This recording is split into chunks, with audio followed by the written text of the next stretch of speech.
Yun! Ito nga pala yung ginagawa nating back piece project kay RR. Bali, still in progress. Smile now, cry later. A reminder to stay composed in public, even when life is heavy. Accepting the life that sacrifice, delay emotion, are part of growth.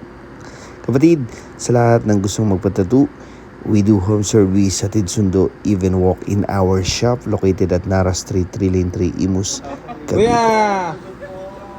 Ay, pare guys. Second time around si Colleen. Shoutout sa tatay. Kamusta? Kamusta yung tattoo ni Buwan? Okay lang po. Saya. Kumbaga Sarap.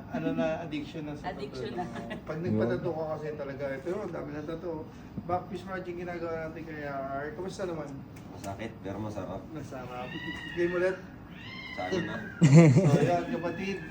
Thursday morning na, 24/7 tayo, around 2 na, 3.